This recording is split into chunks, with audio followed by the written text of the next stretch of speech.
Assalamualaikum warahmatullahi wabarakatuh. Terima kasih untuk Bapak Ibu SMP Negeri 3 Pamotan yang bersedia menyediakan waktu untuk mengikuti pengembasan aksi nyata Fintech seri mengenal anak kesulitan belajar di PME.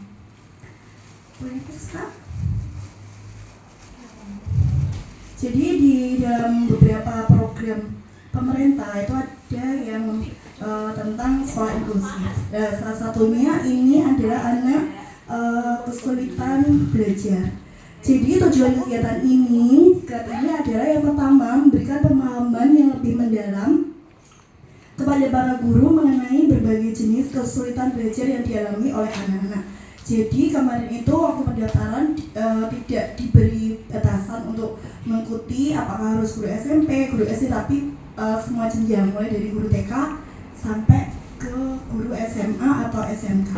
Dengan tujuan ketika mengikuti pembelajaran ini mengerti, memahami, mengimbaskan dan melakukan praktek baik tentang setelah mengikuti kegiatan ini, kegiatan tingkat kesulitan anak belajar.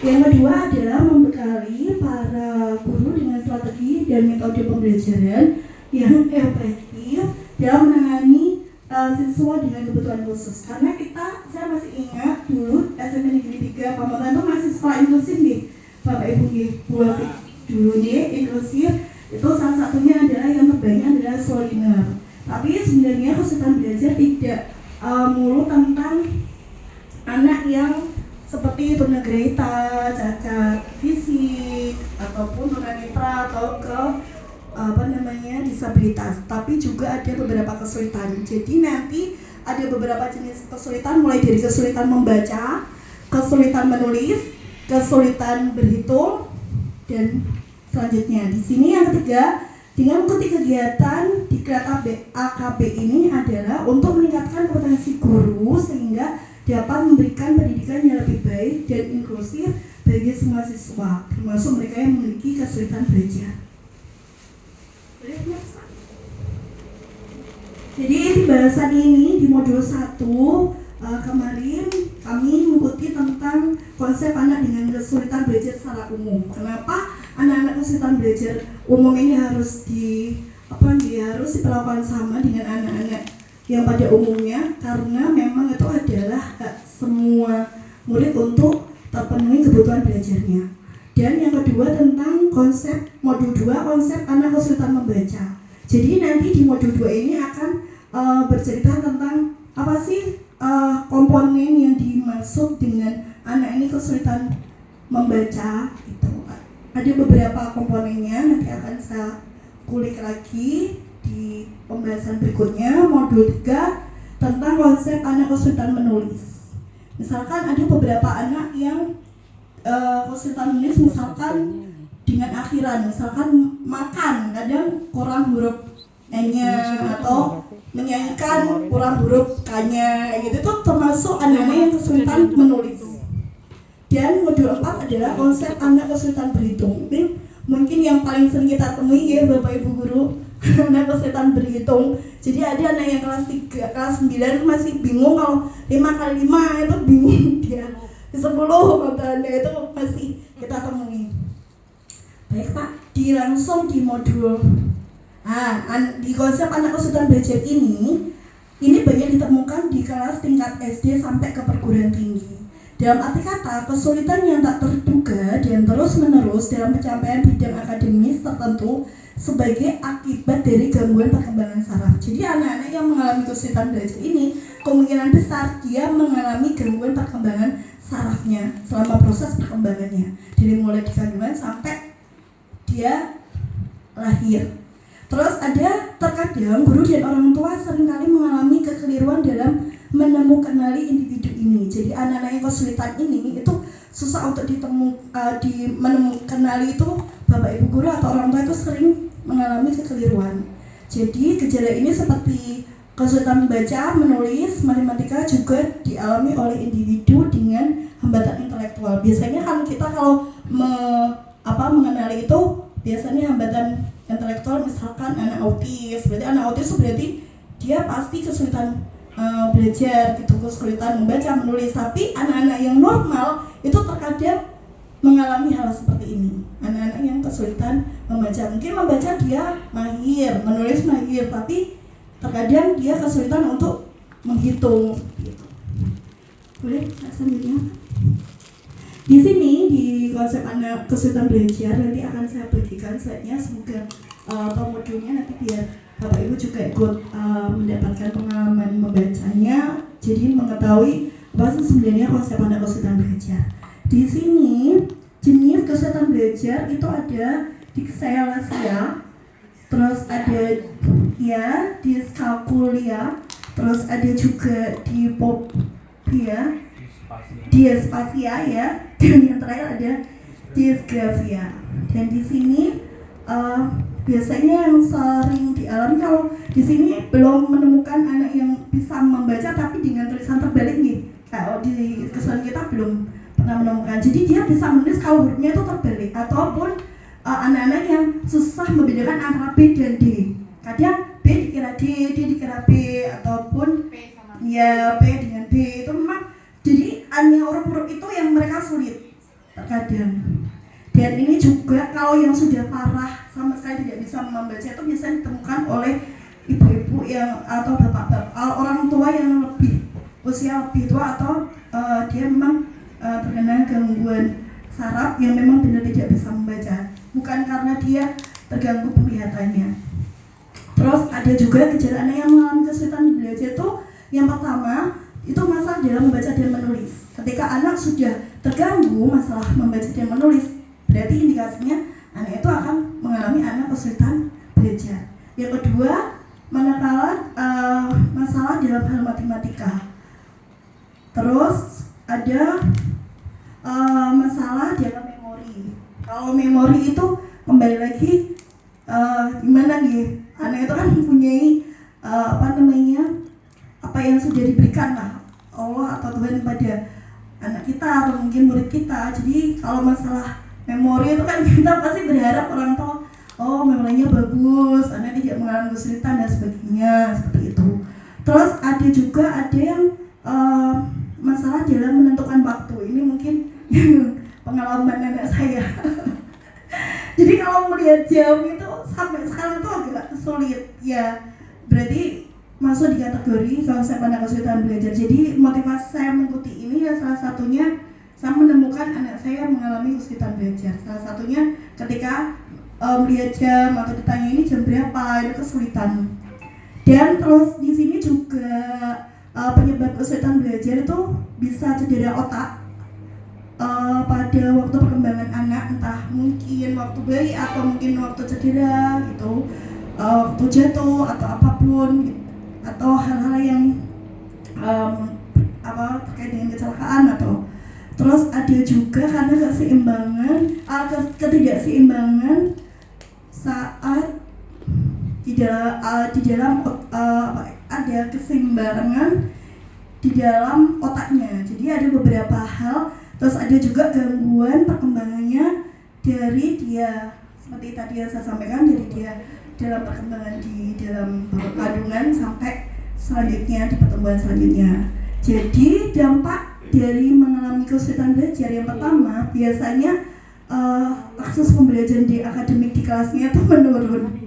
Ini kembali lagi jadi curhat saya nih. Karena saya juga termasuk di dalamnya. Tapi ada beberapa hal kemampuan yang pasti ketika akademik kurang, mungkin di kemampuan olahraga, di kemampuan bahasa, atau di kemampuan mungkin kesenian, itu bisa menonjol. Jadi tapi ketika kita mengenal anak ini mengalami kesulitan belajar, mau tidak mau kita sebagai guru juga harus ikut membantu bagaimana anak-anak ini mendapatkan pendidikan yang layak atau mendapatkan bukan servis ya, intinya apa yang dibutuhkan mereka gitu. Ketika anak ini kesulitan membaca, mungkin dalam tahap memahaminya kan akan berbeda dengan anak yang lancar membaca.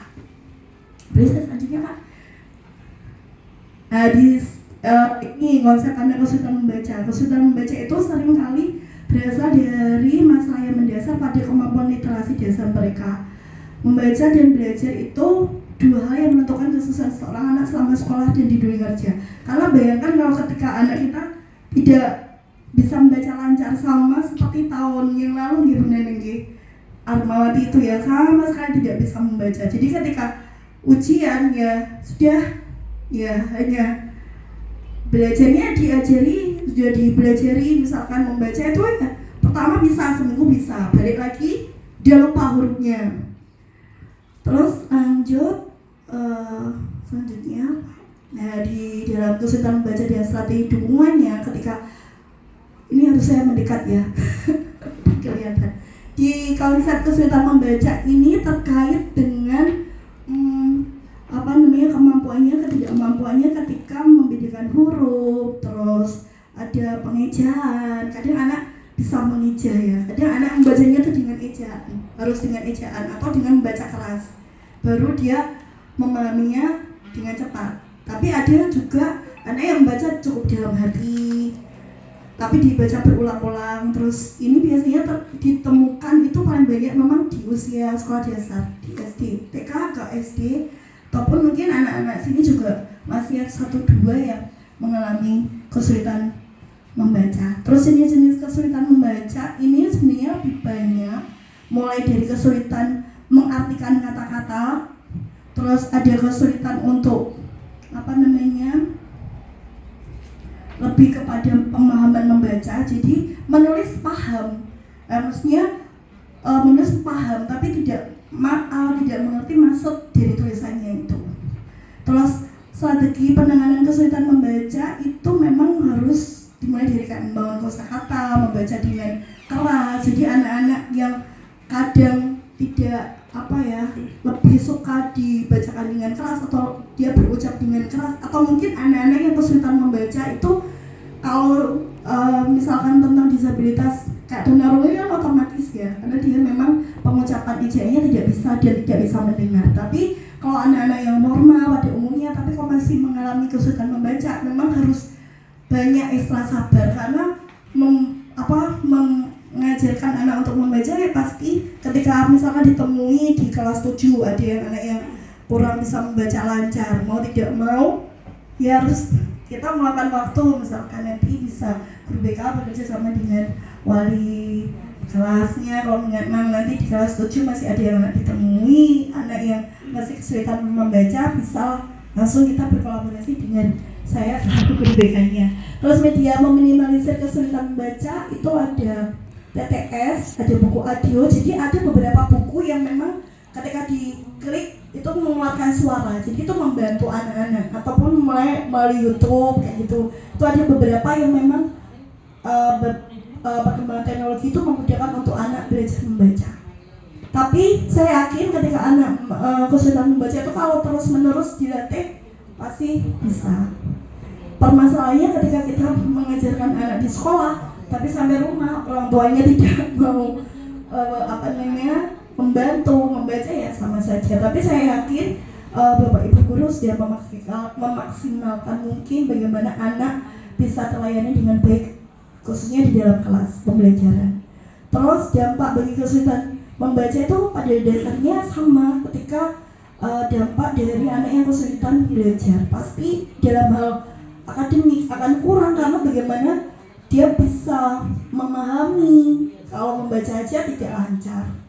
Sama ketika kadang ada yang kesulitan menulis tapi dia masih lancar membaca, masih bisa memahami, tapi dia membaca tapi tidak paham apa yang dibaca juga lebih parah lagi. Jadi tingkatannya memang berbeda, masing-masing anak itu punya ciri khas masing-masing terkait dengan kesulitan belajar. Kesulitan membacanya itu seperti apa? Saya selanjutnya Pak, di konsep anak menulis yang biasa ditemui ketika anak menulis. Kadang anak bisa saya temui yang di sekarang kelas 8 itu tidak mau sama sekali menulis, karena untuk menulis saja dia kesulitan, harus lebih lambat daripada teman-teman yang lainnya. Jadi terkadang kalau ditemui catatannya banyak tidak menulis. Terus dan ini biasanya yang diikuti anak-anak kesulitan menulis ketika dia mengalami kesulitan menulis di kelas, dia lebih banyak bengong ataupun melakukan aktivitas yang mengganggu temannya. Seperti itu. Lanjut.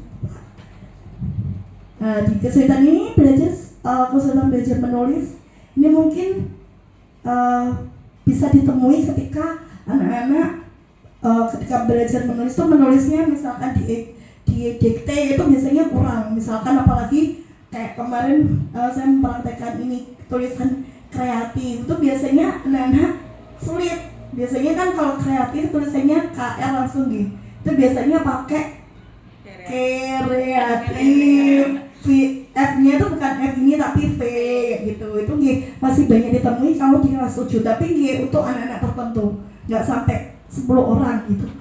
Dan ini media untuk mengatasi kesulitan belajar menulis lebih ke bentuk akomodasi, misalkan meluangkan waktu atau mungkin kayak sekarang itu kan banyak nih Bu, tulisan A, B, C atau tinggal meniru, cetak ataupun lewat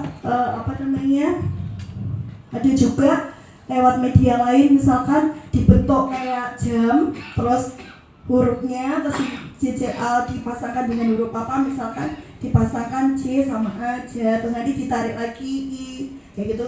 Jadi lebih medianya lebih variatif, bisa menggunakan manfaat dari kertas-kertas yang nggak terpakai atau apapun. Tapi sekarang canggih bisa dilihat di YouTube gitu. Kalau menulis tuh masih ini harus pelan-pelan sama ketika mengatasi anak-anak kesulitan membaca.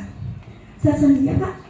Dan terakhir di konsep anak kesulitan berhitung biasanya dihubungkan dengan matematika dan numerasi secara umum. Ketika kemarin P5 saya memberikan speaking tentang menghitung cepat 2 ditambah 2 ditambah 2 dikalikan 0. Nah, sebenarnya kan simpel gitu. Cuma bilang kalau dikalikan 0 itu ada yang tidak bisa Bu Yayu. Jadi itu berapa ya Bu? 10 loh, kali 0 ya. Loh, itu masih banyak ditemui seperti itu. Lanjut Pak, selanjutnya.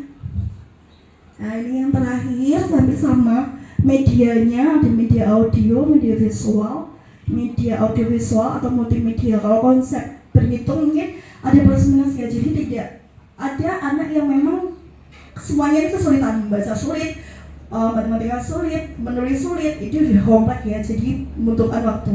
Ada yang memang bisa baca menulis tapi kesulitan berhitung, ada yang kesulitan berhitung tapi ada yang menulisnya kesulitan masing-masing. Terus untuk strateginya biasanya menggunakan strategi pembelajaran concept representation abstrak atau CRA, merupakan proses 3 tahap, yaitu manipulasi fisik benda terkait. Kayak misalkan dulu kalau zaman kita berhitung ya pakai pakai lidi ya, lidi terus hitung di gendel, itu kan lebih banyak menghitung. Misalkan kalau yang tradisional pakai tangan 3 tambah 3 gitu. Tapi kalau nanti 10 tambah 10 masih bisa ya. Kalau 11 tambah 12 bingung ya kayak gini. Iya Bu. Terus dan jenis kesulitan berhitung itu biasanya lebih sama sebenarnya ya, konsep numerasi dan matematika. Misalkan keterampilan menyelesaikan masalah. Kalau diberi speaking soal cerita, kemarin tuh saya beri speaking soal cerita numerasi, fokus untuk penyelesaiannya seperti apa, itu udah terkecoh dengan soal pendahuluannya. Jadi soal intinya mereka kurang memahami. Dan di kesimpulan ini teman-teman, bahwa berhitung itu penting juga bagi peserta didik untuk menyesuaikan diri. Bayangkan kalau ketika konsep berhitung ini tidak bisa dipraktekkan dalam kehidupan sehari-hari. Kayak misalkan siapa nih yang berhitung dolar itu dia pernah gitu. Udah 20 misalkan jajannya 5.000, itu mungkin masih bisa dia 15, tapi jajannya 2.000 disusui 10 ya diterima. Itu kan, dan nanti kalau ini kesulitan berhitung ini kalau dibiarkan lebih lanjut akan berdampak dalam kehidupan sehari-hari. Mungkin seperti itu penyampaian dari saya. Apakah ada pertanyaan? Bu Alta atau Bu Vivi atau Pak Dola, ada pertanyaan atau penjelasannya cukup jelas? Cukup jelas. Ya, terima kasih. Saya ucapkan Assalamualaikum warahmatullahi wabarakatuh.